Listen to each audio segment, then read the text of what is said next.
Hi price allot.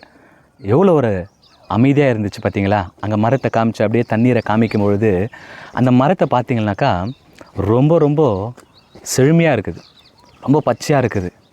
நிச்சயமாக ஏன் அது பச்சையாக இருக்குது அப்படின்னு சொல்லி பார்த்தோம்னா, எவ்வளோ தான் நம்ம மரத்தை பார்க்கும்பொழுது நிறைய மரங்கள் காஞ்சிட்டு இருக்குது. ஆனால் இந்த மரத்தை இங்கே வந்து பார்க்கும்போது இது ரொம்ப செழிப்பாக பச்சையாக இருக்குது. என்ன காரணம் அப்படின்னு பார்த்தோம்னா, நிச்சயமாக இந்த தண்ணின்னு சொல்ல முடியும். அமர்ந்த தண்ணி அப்படின்னு சொல்கிறோம் இல்லைங்களா? பாருங்கள், தண்ணி அப்படியே சைலண்ட்டாக அமர்ந்துட்டு இருக்குது. கொஞ்சமாக இங்கே என்ன இருக்குதுனாக்கா தண்ணி இங்கே வந்து போயின்னு இருக்குது.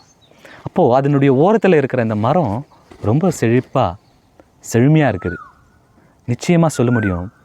வேதவசனம் சொல்லுது, அவன் நீர்க்கால்களின் ஓரமாய் நடப்பட்டு தன் காலத்தில் தன் கனியை தந்து இலை உதிராதிருக்கிற மரத்தை போல் இருக்கிறான்னு சொல்லப்பட்டிருக்கிறது.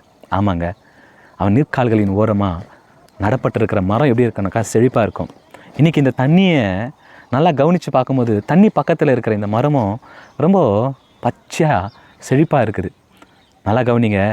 இப்போ தாவீது எதை குறித்து சொல்கிறார் அப்படின்னாக்கா, ஆண்டவரோடு கூட இருந்தோம் அப்படின்னு சொன்னால், அந்த மரம் எப்படி அந்த தண்ணீரை சார்ந்து இருக்கும்பொழுது செழிப்பாக இருக்குதோ, பச்சையாக இருக்குதோ, அதே போல் நாமளும் ஆண்டவராகி இயேசு கிறிஸ்துவை, பரிசுத்த ஆவியானவரை அப்படியே சார்ந்து அவரோடு கூட நாளுக்கு நாள் ஜெபிச்சு அவரோடு கூட ஐக்கியமாக இருந்து வேதத்தை வாசித்து பரிசுத்தவான்களுடைய ஐக்கியத்தை பெற்றுக்கொண்டு நாம் கனி தருகிறவர்களாக இருந்தோன்னு சொன்னால், நன்மையை செய்கிறவர்களாக இருந்தோன்னு சொன்னால், நாம் கூட அந்த மரத்தை போல செழிப்பாக பச்சையாக கனி தருகிறவர்களாக இருப்போங்க.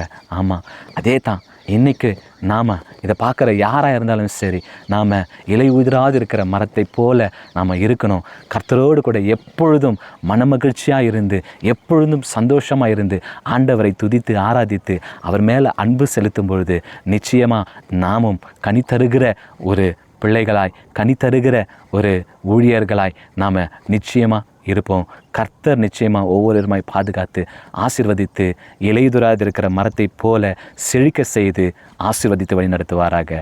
ஆமீன்.